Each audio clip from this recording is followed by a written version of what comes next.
Don't go. Your fiancé has a gun. Camilla Myers said it without looking up, her grimy fingers trembling as she reached for the crisp burgundy tie at Rocco Bernardi's collar. He went rigid.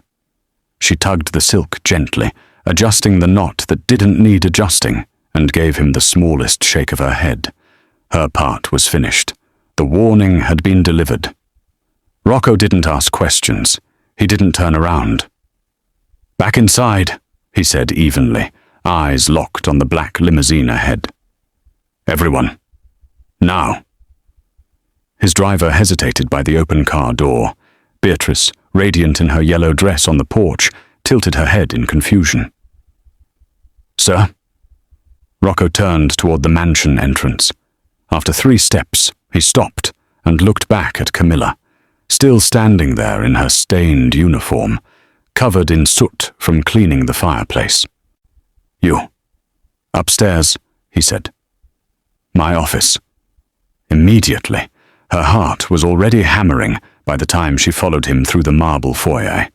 Camilla had been nothing but invisible for 6 months, another faceless servant scrubbing toilets and polishing silver in the Bernardi estate. That's why she'd seen what no one else had.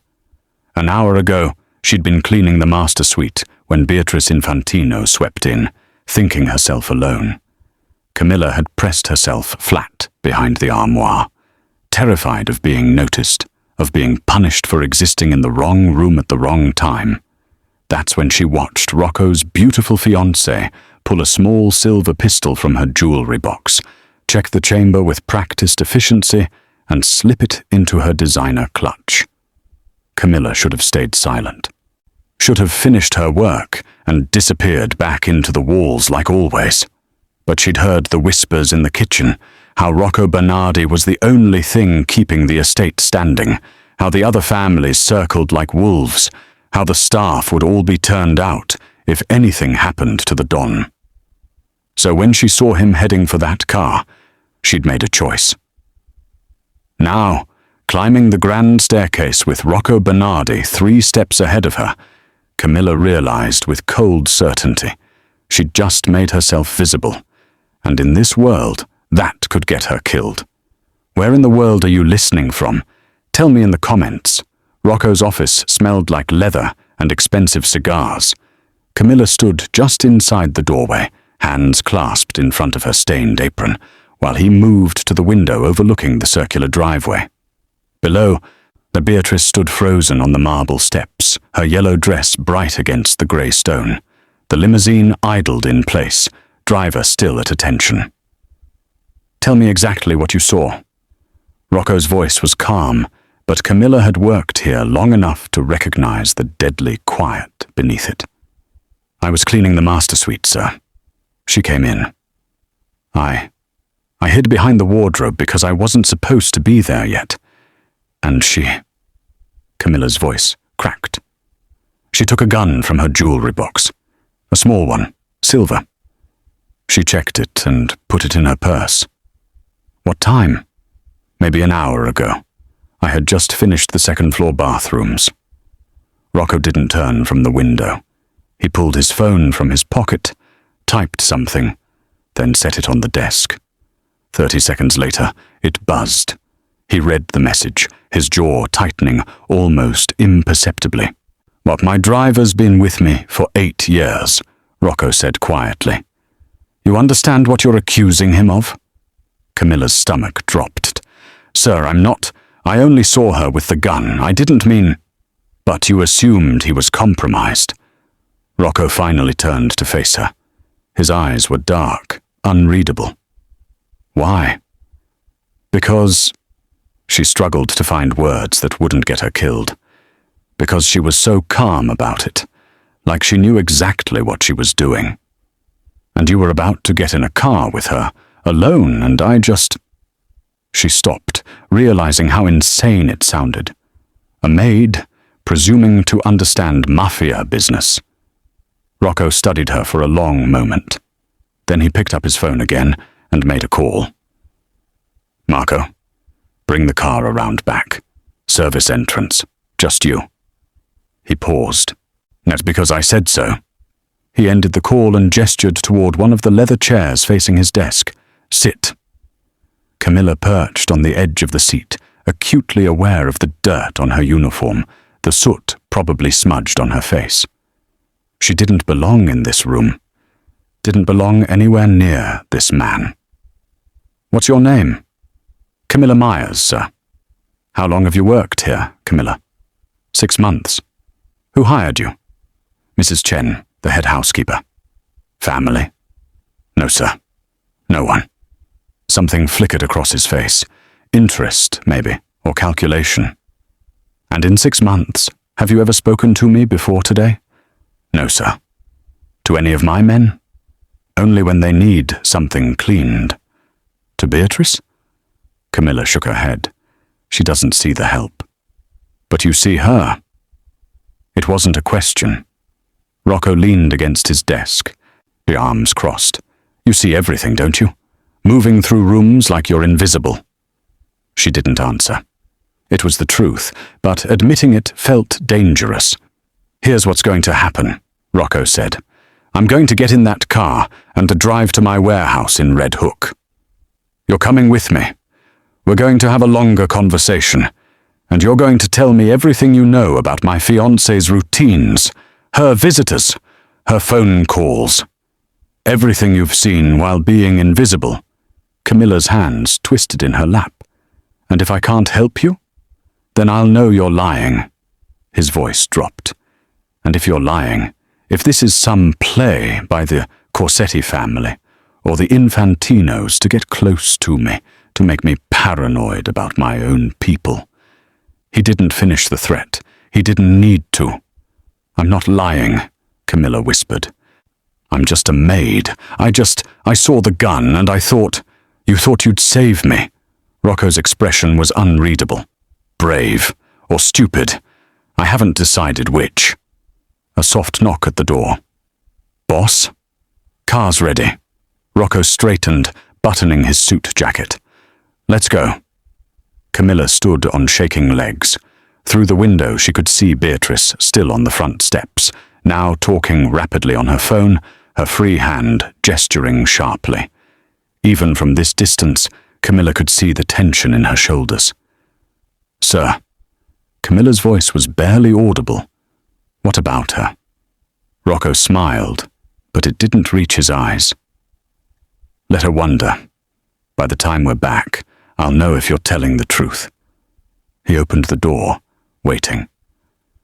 "And if you are Camilla Myers, you just became the most valuable person in this house."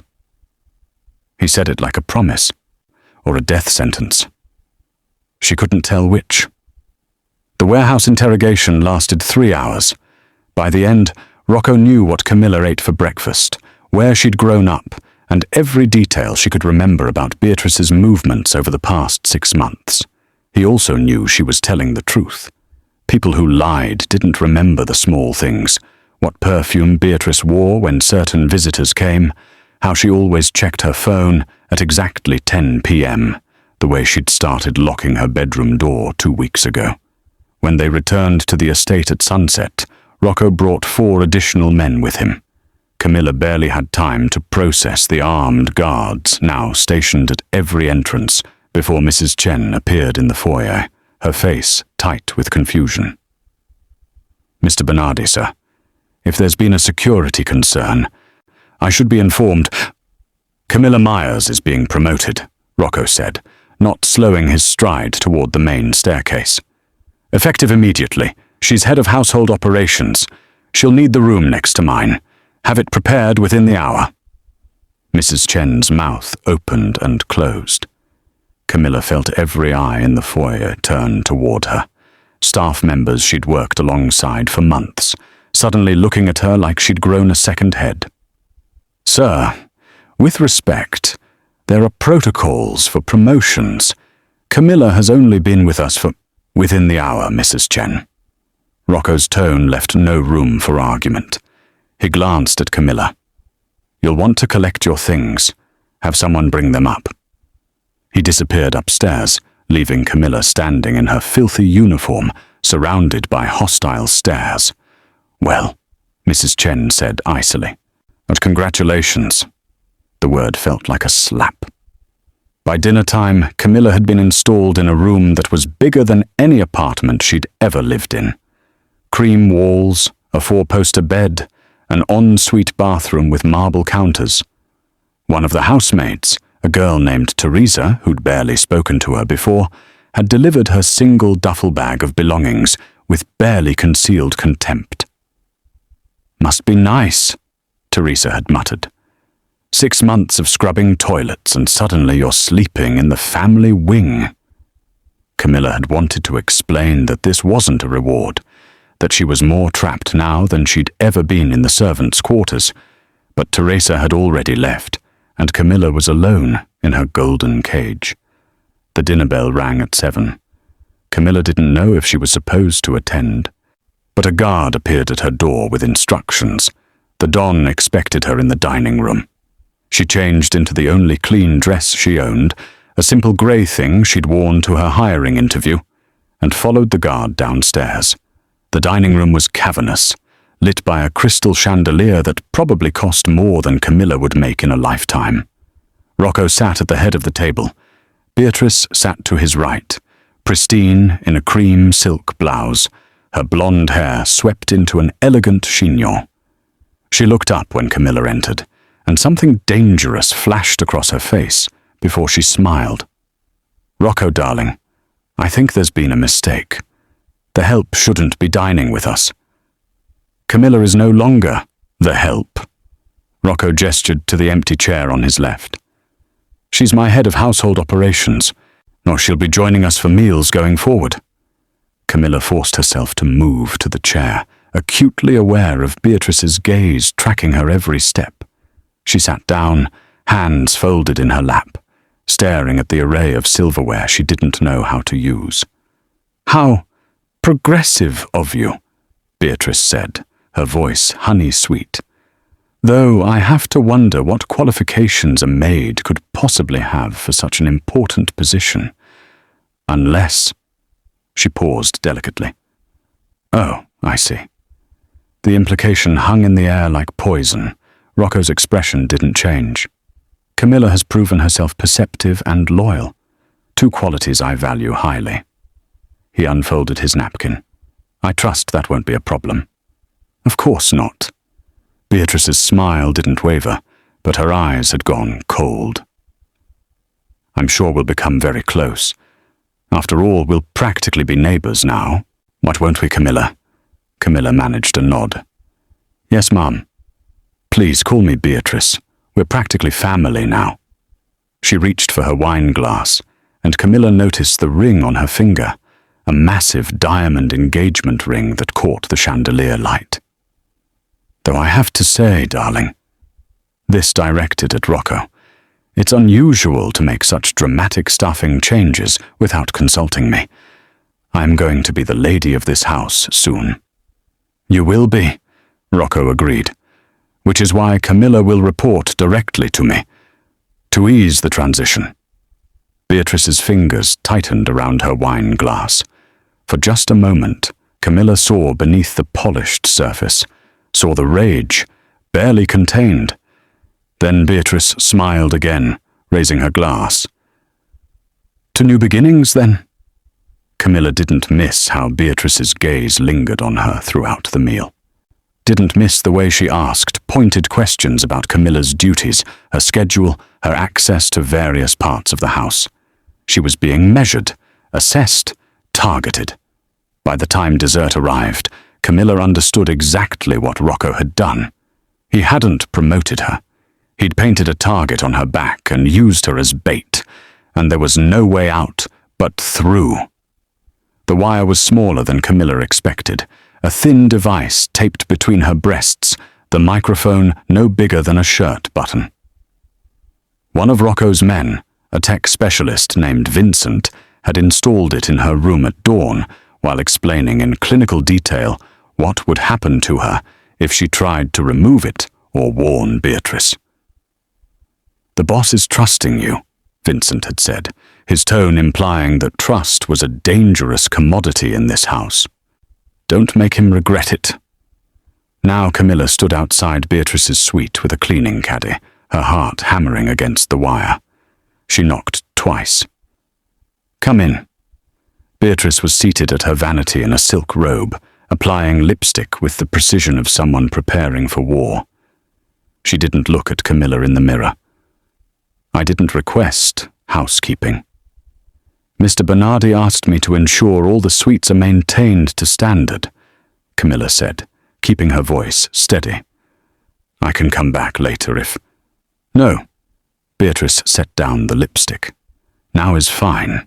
I'd hate for Rocco's head of household operations." The title dripped with contempt. "To neglect her duties on my account." Camilla entered, closing the door behind her. The suite was 3 times the size of her new room, decorated in creams and golds that matched Beatrice's coloring. But the yellow dress from yesterday hung on a mannequin in the corner, looking innocent now, expensive and beautiful. She started with the bathroom, scrubbing fixtures that were already spotless, hyper-aware of every sound behind her. Through the open door, she could hear Beatrice moving around, the rustle of fabric, the soft click of jewelry boxes opening and closing. "You know what I find fascinating?"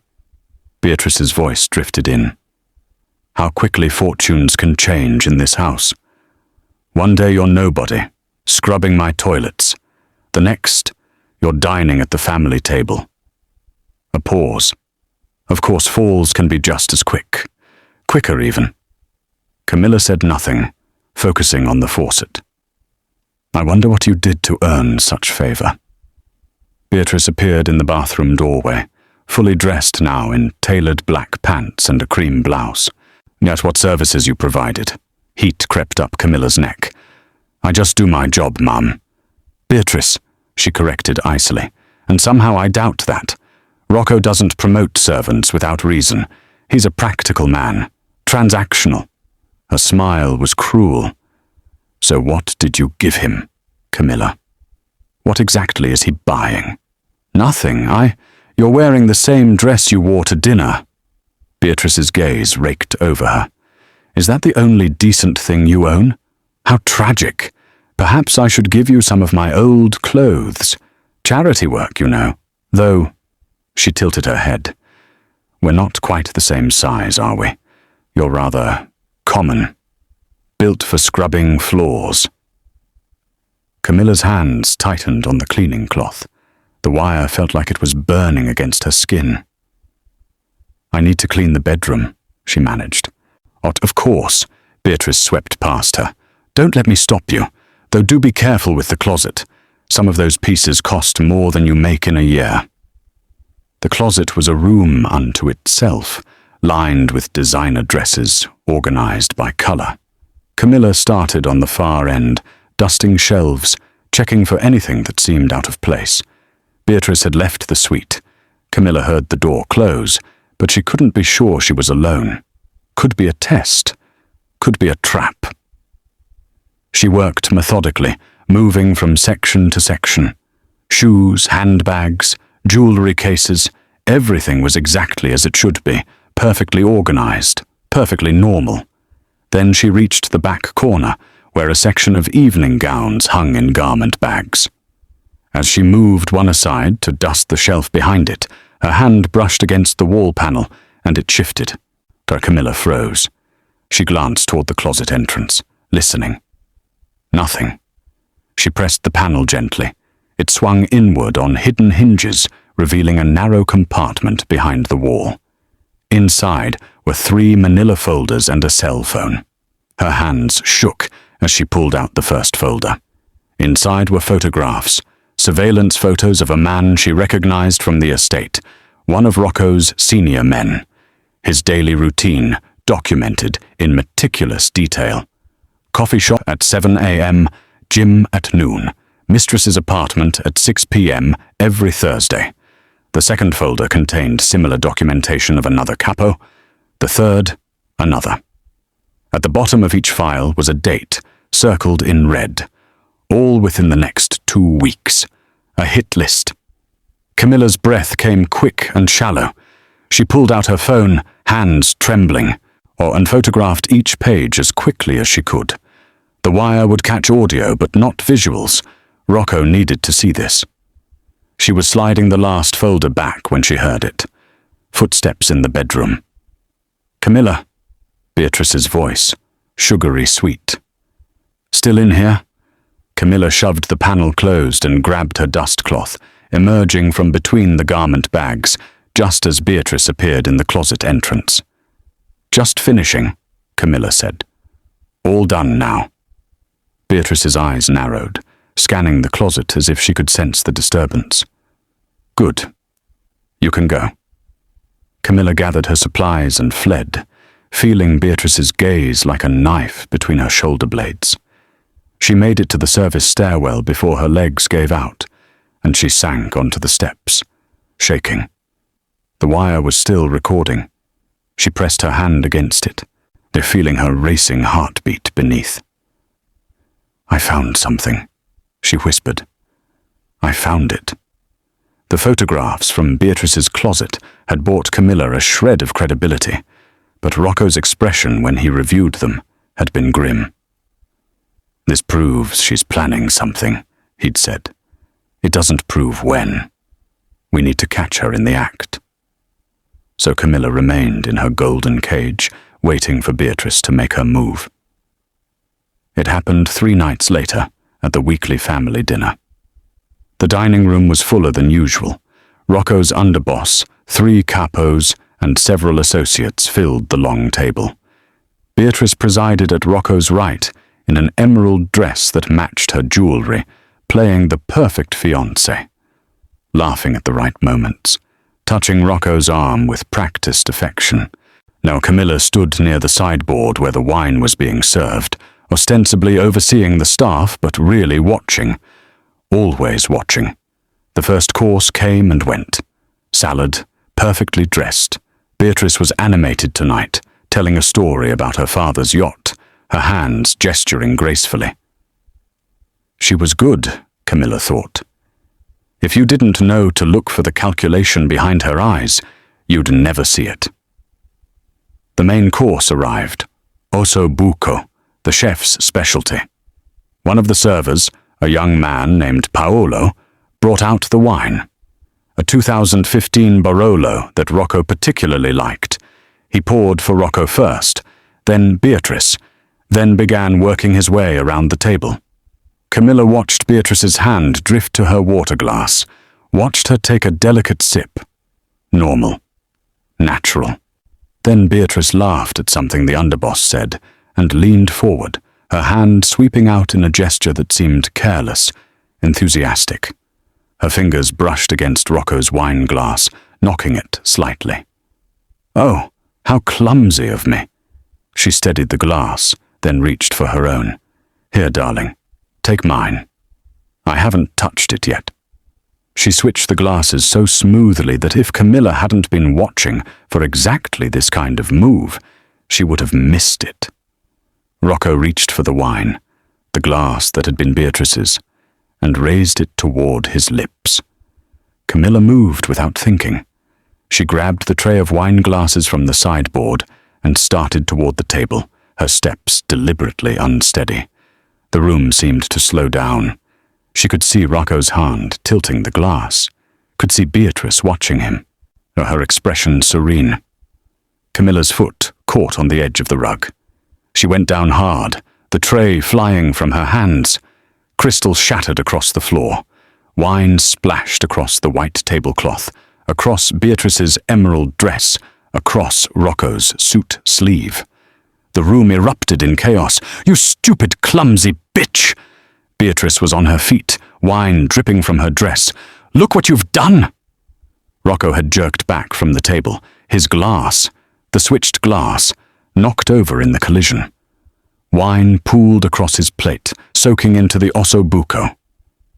"I'm so sorry," Camilla gasped from the floor, glass crunching under her hands. "I'm so sorry, I tripped, Sorry?" Beatrice's voice rose to a shriek. "This dress cost $15,000. Rocco, this is inexcusable. But I don't care what position you've given her. She needs to be fired. No more than fired. She needs to be taught a lesson about her place. The room had gone silent, all eyes on Beatrice, whose perfect composure had finally cracked. "Beatrice." Rocco's voice was quiet, dangerous. "Don't defend her. She's incompetent. Sit down." Beatrice froze at his tone. She sat, slowly, wine still dripping from her dress onto the chair. Rocco stood. He picked up his ruined plate, studying the wine-soaked meat. Then he turned to Paolo, the server who'd poured the wine. "Where did this bottle come from?" The cellar, sir. Chef selected it himself." "Bring me the chef." "Sir, I don't think—" "Now." 2 minutes later, the chef appeared, still in his whites, confusion on his face. "Mr. Bernardi, or is something wrong with the meal? Who had access to this wine before it was served?" The chef blinked. "Just me, sir. I pulled it from the cellar this afternoon, let it breathe in the kitchen." "And you left it unattended?" "Well, yes, but only for a few minutes while I prepared the gunshot was so sudden that Camilla screamed. The chef crumpled to the floor, a red stain blooming across his white jacket. Beatrice had gone pale. Around the table, the capos sat frozen, hands near their weapons. Rocco holstered his gun and looked at Beatrice. "Anyone who tries to poison me in my own house will die. I don't care who they work for. I don't care what family they belong to." He let the words sink in. "Is that understood?" "Of course," Beatrice whispered. "Darling, but I don't understand why. The wine will be tested." Rocco's gaze didn't leave her face. "If it's clean, I'll apologize for my paranoia. If it's not," he smiled, cold and empty, "well, then I'll know someone in this house wants me dead." He looked down at Camilla, still on the floor amid the broken glass. "Clean this up, then go to your room." Camilla nodded, not trusting her voice. As she gathered the shattered crystal with shaking hands, she caught Beatrice's reflection in one of the broken pieces. The woman was staring at her with such pure hatred that Camilla knew with absolute certainty she wouldn't survive the week. The wine tested positive for aconite, not enough to kill instantly, but enough to induce a heart attack within hours. Rocco said nothing about the results publicly, but Camilla saw 3 new guards posted outside his quarters and noticed that Beatrice's movements were now being carefully monitored. She also noticed that Beatrice had stopped pretending to smile. The attempt came 2 nights later, at 2 a.m. Camilla had been unable to sleep, her mind running through escape routes she didn't have, and outcomes that all ended badly. She'd finally given up and decided to go down to the kitchen for tea, a small rebellion, claiming space in a house where she still felt like an intruder. She took the service stairs out of habit, the narrow passage that staff used to move through the estate without being seen. The main halls were for family. These cramped stairwells were for people like her, or they had been, before Rocco turned her world sideways. The laundry wing was in the basement, and Camilla had to pass through it to reach the kitchen stairs.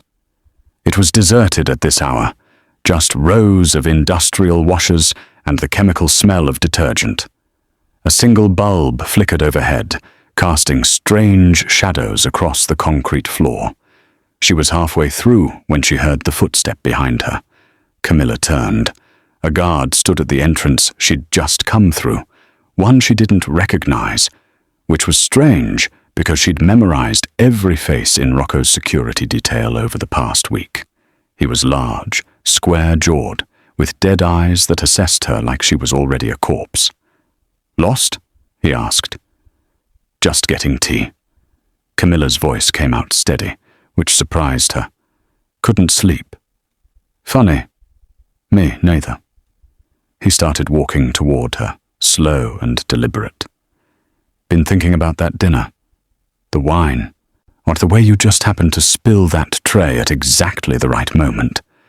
Camilla took a step back, It was an accident. Was it? He smiled, and there was nothing human in it. See, I think you're smarter than you look. I think you're the reason the boss is suddenly paranoid. The reason he's watching everyone like we're all suspects. Another step back. Camilla's mind raced, calculating distances and exits. The kitchen stairs were behind her, maybe 20 feet. But he was faster, stronger. I don't know what you mean. Sure you don't. His hand moved to his waistband, and Camilla saw the knife, not a gun. Too loud. A knife was personal. Quiet. Nothing personal, sweetheart. Just business. Someone's paying good money to make sure you have an accident. He lunged. Camilla ran.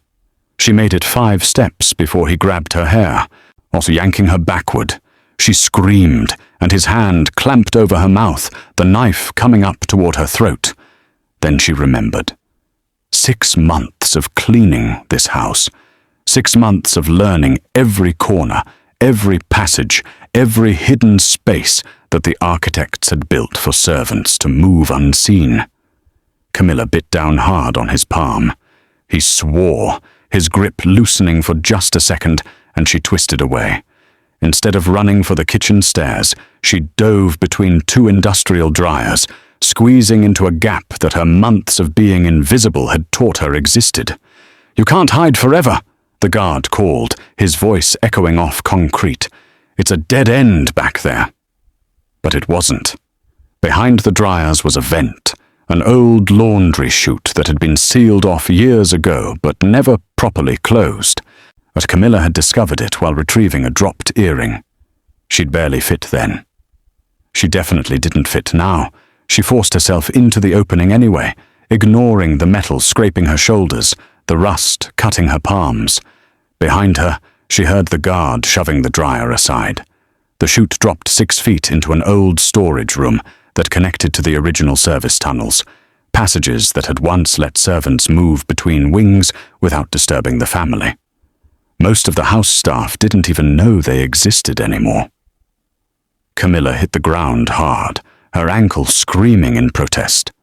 Above her, the guard's face appeared in the chute opening. "Clever," he said, "but you're just delaying the inevitable." She didn't wait to hear more. The storage room had 3 exits, one to the old coal cellar, one to the original kitchen that was now just storage, and one that led to a tunnel running under the east wing. Camilla chose the tunnel, running despite her ankle, despite the darkness, despite the fact that she was in a thin nightgown with no shoes and no weapon. The tunnel was pitch black, but she knew it. Had walked it dozens of times with flashlights and cleaning supplies, clearing out the spider webs and old furniture that accumulated in forgotten spaces. She counted steps, used the wall to guide her, and emerged in the sub-basement beneath the garage. She could hear footsteps above her. Multiple guards now, voices calling out. A radio crackling with instructions. Camilla pressed herself into the shadows beneath the stairs, breathing hard, and pulled out her phone with shaking hands. No, she typed out a message to the only person who could save her now. "Beatrice sent someone to kill me. I'm in the garage, sub-basement. Guard named Marcus. Square jaw, scar on left cheek." She's going to keep trying. She hit send and prayed Rocco checked his messages. Prayed that whatever calculating reason he had for keeping her alive was stronger than Beatrice's money. Because if it wasn't, these tunnels would just become her tomb. Rocco found her 40 minutes later, still hiding beneath the garage stairs, her nightgown torn and her feet bloody from running through the tunnels. He came alone, which she hadn't expected, his gun drawn, and his face a mask of cold fury. "Come here," he said quietly. Camilla limped out of the shadows. He holstered his weapon and shrugged off his jacket, wrapping it around her shoulders without a word. It smelled like expensive cologne and gun oil. "Marcus?" she asked. "Dead." Rocco's jaw tightened. along with the 2 men who helped him get past my security. Beatrice is currently explaining to me why I shouldn't put a bullet in her head right now. What did she say? That she has no idea what I'm talking about, that Marcus must have been working for the Corsettis. He looked at Camilla, and something in his expression shifted. You're bleeding. She glanced down at her feet, at the cuts from broken glass and rough concrete. It's fine. It's not fine. He pulled out his phone, typed something, then pocketed it. We're leaving. Now. Leaving where? Somewhere she can't reach you. He started toward the garage stairs. Can you walk? Camilla nodded, though every step sent pain shooting up her leg. Rocco noticed.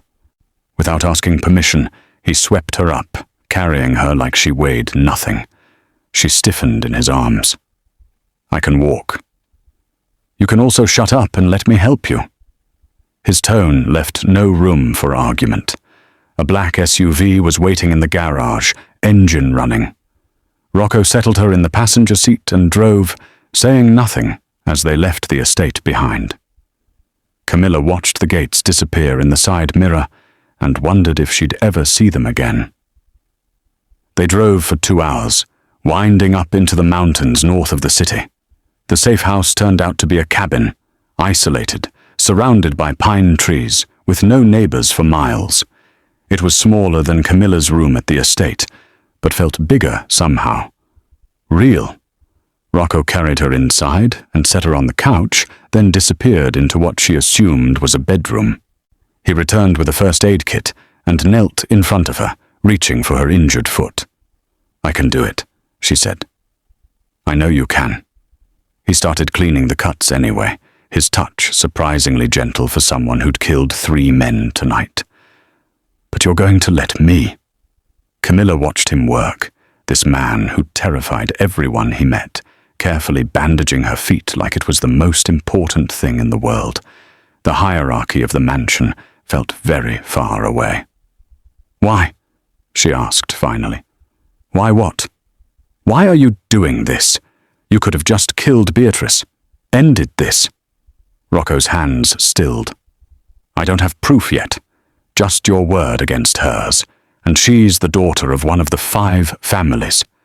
If I kill her without evidence, her father will burn my organization to the ground. He resumed bandaging. So I need time. I need to gather enough proof that when I do put a bullet in her, no one will question it. And what happens to me while you're gathering proof? You stay here, with me. He finished with her feet and looked up at her. You stay alive. The next 3 days fell into a strange rhythm. Rocco spent mornings on his phone, coordinating his organization from a distance, while Camilla healed and tried to pretend she wasn't trapped in a cabin with a man who made her pulse race every time he looked at her. On the 4th day, he brought her outside. If you're going to survive this world, you need to know how to protect yourself. He handed her a pistol, smaller than his, lighter. Ever fired a gun? No. Good. Then I don't have to undo bad habits. He positioned himself behind her, his arms coming around to adjust her grip, or Camilla's breath caught at the proximity, at the solid warmth of him against her back. Feet shoulder-width apart, both hands on the grip. The gun is an extension of your arm, not a separate object. His breath was warm against her ear as he guided her through the stance. Every point of contact between them felt electric. Now squeeze the trigger, don't pull, squeeze. The gun kicked in her hands, the shot going wide of the target he'd set up. But she didn't drop it, didn't flinch. Again, Rocco said, his hand still steadying hers. They practiced until her arms ached and the sun started to set. By the end, she was hitting the target more often than not. Rocco stepped back, watching her with something like approval. You're a quick study. I'm motivated.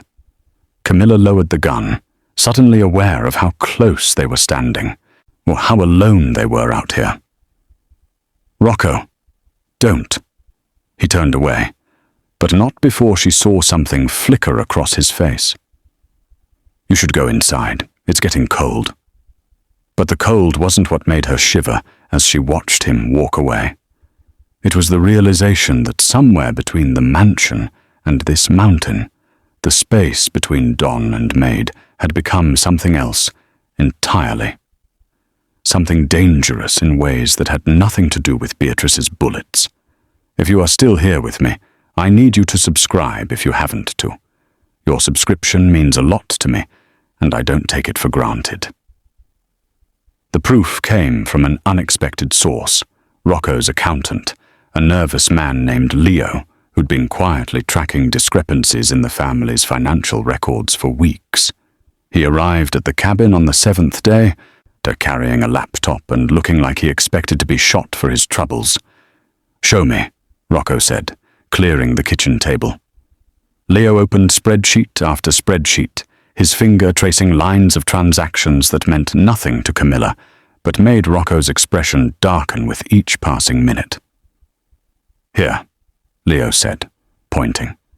3 million moved through a shell company in the Caymans. The signature authorization is Infantino's, but look at the receiving account. He pulled up another document. It's registered to a holding company that the Corsetti family controls. When? 2 months ago, right after your engagement was announced. Rocco leaned back in his chair, his jaw tight. What else? More transfers, smaller amounts but consistent.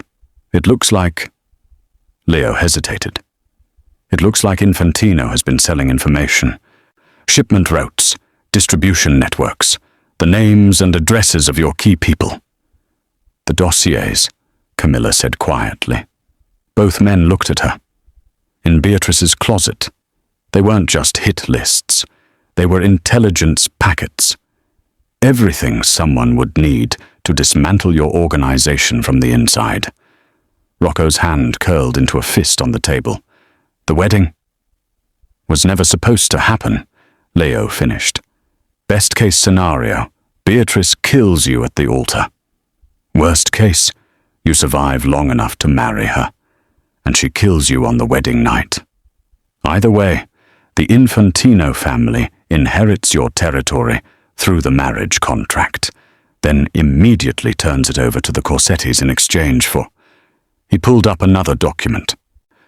A 20% stake in their East Coast operations and a seat on their commission. The silence that followed was deadly. How long have you known? Rocco's voice was dangerously quiet. I suspected for weeks, but I couldn't prove it until yesterday. The Cayman accounts are buried under 6 layers of shell companies.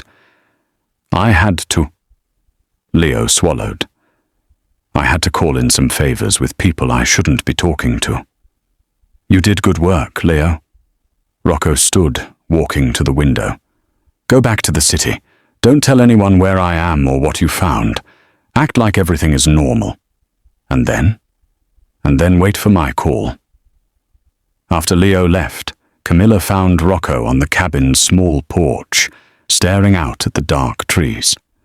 She wrapped a blanket around her shoulders and sat beside him on the steps. You're planning something, she said. Well, I'm planning to burn both families to the ground. He said it calmly, like he was discussing the weather. Infantino thinks he's clever, thinks he can sell me out to the Corsettis and walk away rich. He's wrong. How? Rocco looked at her, and in the moonlight she could see the cold calculation that made him dangerous. Beatrice is expecting me to either kill her, which starts a war I can't win, or marry her, which ends with me dead. What she's not expecting is option 3, which is? I give her exactly what she wants. I return to the estate. I move forward with the wedding plans. His smile was sharp, and I use her to feed false information back to her father and the Corsettis. Let them think their plan is working. That's insane. She tried to have me killed. She'll try again. Not if you're with me, or not if you're visible. He turned to face her fully. I need you to come back, Camilla. I need you to play a role. What role? Mine. The word hung between them. The staff already thinks we're sleeping together. Beatrice thinks it. Let them keep thinking it. Let Beatrice believe you're my weakness, something she can exploit. Camilla's heart hammered. And what are you really doing while they're focused on me? Gathering my allies, the families that are loyal to me, the ones who won't benefit from this merger. There are more than Infantino realizes. Rocco's expression was grim.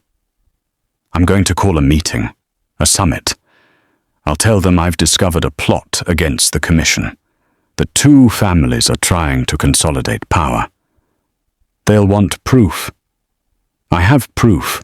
Leo's documents, the financial records, and... He paused. Why, I'll have testimony from someone inside the Infantino family. Someone who was part of the plan but got cold feet. Camilla understood immediately. Beatrice. She'll confess everything. Who paid Marcus? What her father promised the Corsettis. Every detail of the plan to kill me and absorb my territory. His voice was ice. She'll confess because it's the only way she survives the night. And then? And then the other families will sanction the hit. The Infantinos will be declared enemies of the commission. The Corsettis will scramble to distance themselves from the failed plot. Rocco's smile was cold. And I'll inherit everything Infantino owns as compensation for the attempted assassination. It's traditional. Camilla absorbed this, the brutal logic of the world he lived in. When? The engagement party, or 2 weeks from now. He looked at her. Can you do this? Can you walk back into that house, knowing Beatrice wants you dead? She thought about the servants' quarters, about 6 months of being invisible, about the life she'd had before Rocco turned it upside down. Then she thought about Beatrice's cruel smile and the guard's knife at her throat. Yes, Camilla said, but I'm not walking back in as a maid. Rocco's expression shifted, something almost like respect crossing his face. No, you're not. They returned to the estate at sunset, the day before the engagement party. Rocco had sent word ahead that he'd been dealing with business upstate and was ready to move forward with the wedding. Beatrice had responded with appropriate joy, her text message full of heart emojis that made Camilla's stomach turn. Why, she thinks she's won, Camilla said, watching the estate gates swing open. Good. Rocco's hands were steady on the wheel. Confident people make mistakes. The house was in chaos when they arrived. Florists carrying arrangements the size of small cars, caterers setting up stations in the ballroom, security contractors installing additional cameras. Beatrice had spared no expense. The engagement party would host over 200 guests, a who's who of the 5 families and their associates, the perfect place for an assassination. Beatrice greeted them in the foyer, resplendent in a white cocktail dress that probably cost more than a car. She kissed Rocco's cheek, her smile brilliant and empty. Darling, I was so worried. 2 weeks without a word. Her gaze slid to Camilla, dismissive. Oh, I see you brought your pet back. Camilla is essential to the household, Rocco said evenly. I need her here for the party. Of course. Beatrice's smile didn't waver, though I've hired additional staff for the event. Professional servers. We wouldn't want any accidents. The threat was clear. Camilla was to stay out of sight, where Beatrice could control the narrative, which was exactly what they wanted. That night, Rocco reviewed the guest list with Camillo in his office. These are confirmed Infantino loyalists, he said, marking names with a red pen. These are Corsetti associates, and these, he circled 5 names, are the ones I'm worried about, professional contractors. They don't belong to any family. Assassins? Likely. but I can't refuse them entry without showing my hand." He looked up at her. "Well, that's where you come in." The next evening, Camilla stood in the servants' staging area, wearing a black server's uniform, white shirt, black vest, black pants. Her hair was pulled back severely, and she wore no makeup, just another faceless member of the catering staff. You remember the signals? Vincent, the tech specialist, adjusted the wire hidden under her vest. Red napkin on the bar means I've identified a threat. White napkin means I need immediate extraction. Camilla's voice was steadier than she felt. "And if something goes wrong, hit the panic button." Vincent tapped the small device disguised as a button on her vest. "Rocco's men will move in within seconds." She nodded, picked up a tray of champagne flutes and entered the ballroom. The party was already in full swing.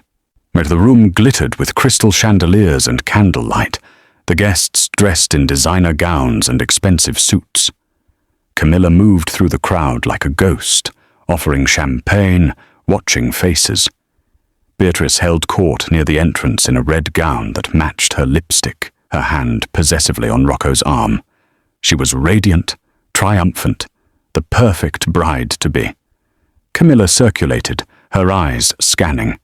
There, a man by the bar, mid-40s, broad-shouldered, with the careful stillness of someone trained to kill.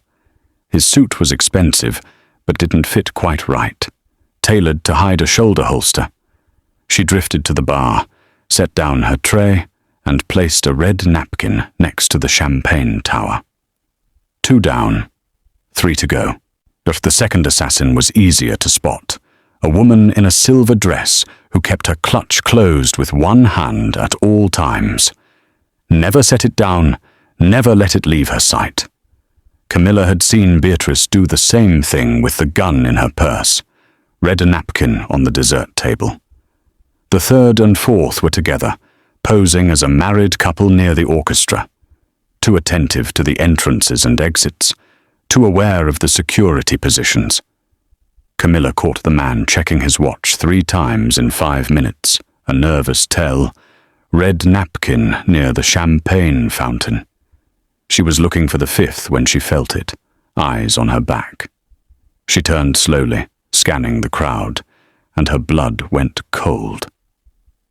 Marcus, the guard who'd tried to kill her in the laundry room, the one Rocco said he'd executed. He was alive. They dressed in a server's uniform identical to hers, carrying a tray of canapes. Their eyes met across the ballroom, and his expression shifted from surprise to cold recognition. He was the 5th assassin, and now he knew she was here. Camilla's hand moved toward the panic button, but Marcus was already moving, setting down his tray and cutting through the crowd toward her. She couldn't run without causing a scene, couldn't signal without exposing herself, so she did the only thing she could. She picked up her tray and walked straight toward Rocco and Beatrice, her heart hammering, Marcus closing in behind her. If she was going to die tonight, it wouldn't be quietly in some corner. It would be right in front of everyone, where Rocco could use it, where her death would mean something. Camilla was 10 feet from Rocco when Marcus grabbed her arm. "Going somewhere?" he whispered, his grip bruising. She drove her elbow back into his ribs, exactly like Rocco had taught her at the cabin. Marcus grunted, his hold loosening just enough for her to wrench free and stumble forward. The tray clattered to the floor. Crystal shattered. The ballroom went silent. Every eye turned toward the commotion, toward Camilla, breathing hard, and Marcus reaching under his server's jacket for his weapon. Rocco's eyes met hers across the room. She saw the calculation there, the split-second decision. He nodded once. Camilla hit the panic button. The chandeliers went dark. Emergency lighting flooded the room in red, and all hell broke loose. The first shots came from Rocco's men, positioned around the ballroom's perimeter. Precision strikes that dropped the assassin at the bar and the couple near the orchestra before they could draw their weapons. Guests screamed, diving under tables, running for exits that Rocco's security had already sealed. Marcus pulled his gun, aiming at Camilla, but she was already moving. She grabbed a champagne bottle from the fallen tray and swung it at his head. Glass shattered against his temple. He staggered, and she ran. Toward Rocco, toward the only safety she knew, but Beatrice was faster. The woman in red moved with deadly grace, her hand diving into her clutch, pulling out a small silver pistol, the same one Camilla had seen her load weeks ago. She raised it toward Rocco's back as he barked orders to his men, was oblivious to the threat behind him. Camilla didn't think. She grabbed a steak knife from an abandoned table setting and threw it. The knife wasn't balanced for throwing, didn't have the weight or design. But it didn't matter. It struck Beatrice's shoulder, and the woman's shot went wide, the bullet embedding itself in the ceiling. Beatrice whirled, her perfect face twisted in rage. "You little bitch!" She aimed the gun at Camilla. Rocco moved like lightning. His hand closed around Beatrice's wrist, twisting hard enough that Camilla heard bones crack. The gun dropped. Beatrice screamed, and Rocco caught the weapon before it hit the ground. "You were right," he said, conversationally, as if they weren't surrounded by gunfire and chaos. "The wine was poisoned. The dossiers were real. What your father did sell me to the Corsettis." He pressed his gun to her temple. "But you made one mistake." "What?" Beatrice gasped, tears streaming down her face. "You underestimated the help." He pulled the trigger. The firefight lasted another 3 minutes. By the end, all 5 assassins were dead. 6 of Beatrice's Infantino loyalists had been neutralized. The woman in the silver dress had tried to escape through the kitchen and been stopped by Vincent. The Corsetti associates had surrendered the moment they realized they were outnumbered.